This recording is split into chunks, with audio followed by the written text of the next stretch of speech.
রাজু কিছুক্ষণ আগে student visa ইউরোপে এসেছে।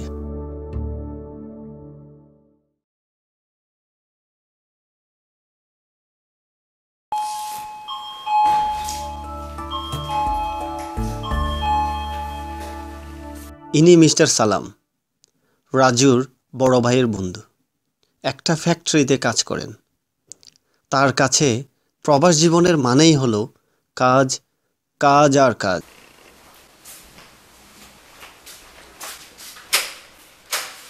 রাজু, ওয়ালাইকুম সালাম। কেমন আছেন ভাইয়া? তুমি কেমন আছো? এই তো ভাইয়া ভালো। কখন আসলা? এই তো কিছুক্ষণ আগে লানাকে এয়ারপোর্টে আসলাম। বাড়ির সবাই কেমন আছে? আলহামদুলিল্লাহ। তুমি ভালো আছো তো? সুস্থ আছো? হ্যাঁ, আসো আসো।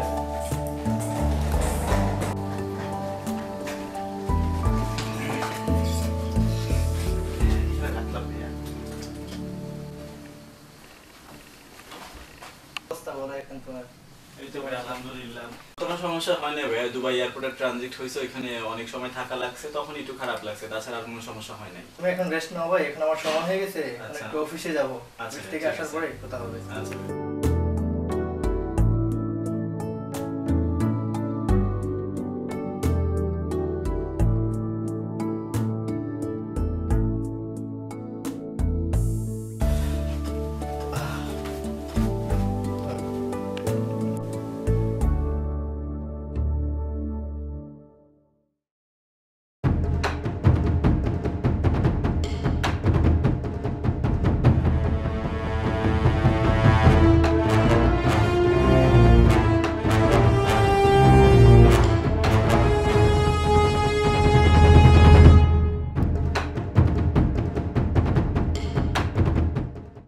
অপু 1 বছর হলো ইউরোপে আছেন।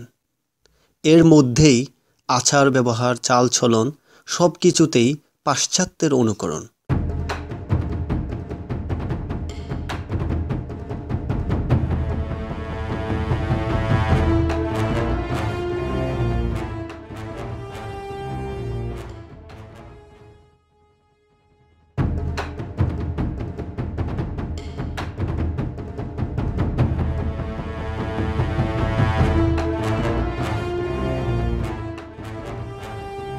আসসালামু আলাইকুম ভাইয়া। কিরে নতুন আসছোস?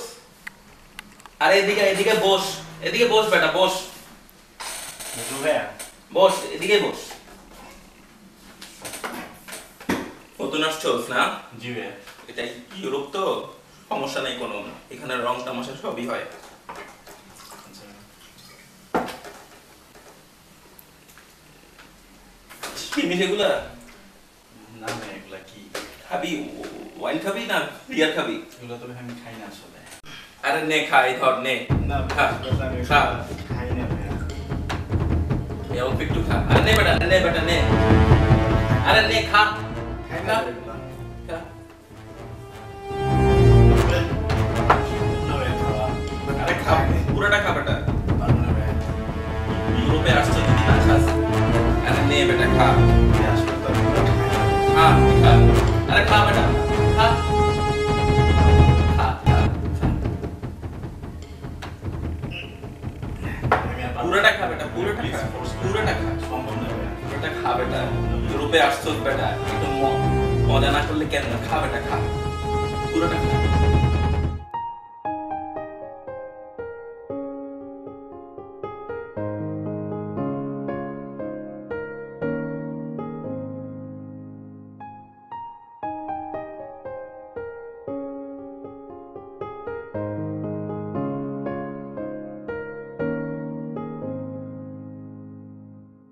ইনি হচ্ছেন আনিস সাহেব। বলতে গেলে ইনি অপুর বিপরীত। পেশায় একজন শেফ, অবসরে বই পড়া, নতুনদের নিয়ে আড্ডা দেওয়া আর মানুষকে সদ উপদেশ দিতেই ভালোবাসেন।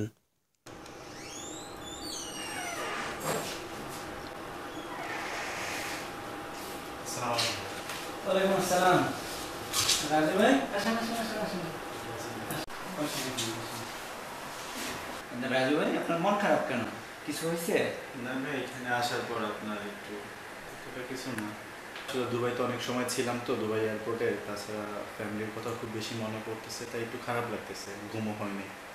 এটি ইউরোপ তো, এখানে বিভিন্ন ধরনের মানুষ থাকে এবং হয়তো অনেকের কথা শুনলে মন খারাপ হবে, তারপরে হয়তো নিজের কাছে অনেক কিছু মিস করতে হয়, এই কারণে মন খারাপ হতে পারে।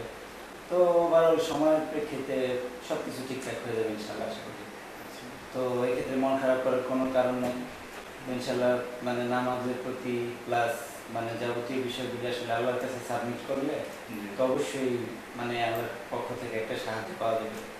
তো ইনশাল্লাহ সব কিছু ঠিকঠাক হয়ে যাবে, মন খারাপ করার কোনো কারণ নেই। রাজু, সালাম আর আনিস সাহেবেরা অবসরে প্রায় আড্ডা দিতেন। হঠাৎ একদিন শব্দ হলো কিছু, হ্যাঁ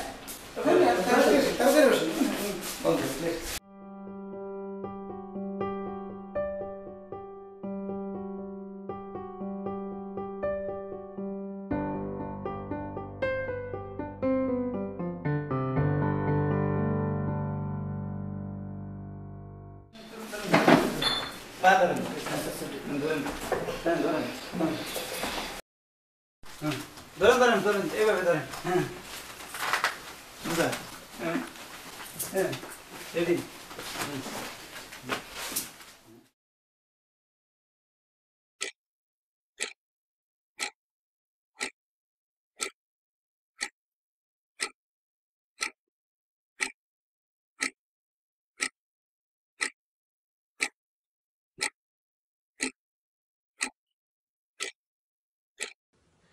একটি নির্ঘুম রাত, অতঃপর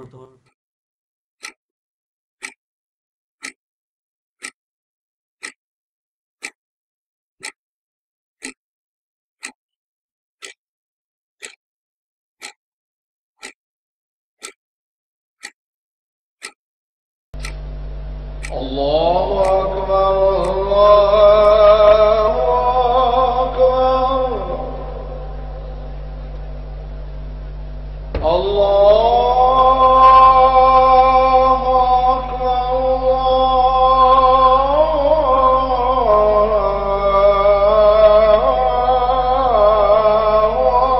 أكبر أشهد أن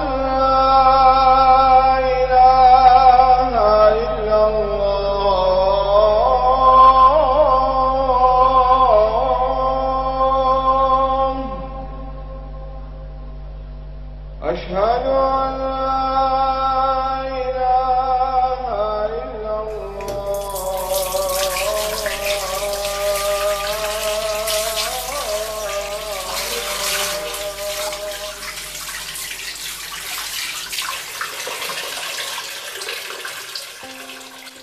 আমি অন্ধকার পথে ফিরছিলাম, আমি অন্ধকার পথে ফিরছিলাম, আমি ধ্বংসে ছিলাম, আমি অজ্ঞে ছিলাম, আমি অজ্ঞে ছিলাম, আমি ধ্বংসে ছিলাম, গতিহারা জীবনে হারিয়েছিলাম, অন্ধকার পথে ফিরছিলাম, আমি অন্ধকার পথে ফিরছিলাম, আমি অন্ধকার পথে ফিরছিলাম।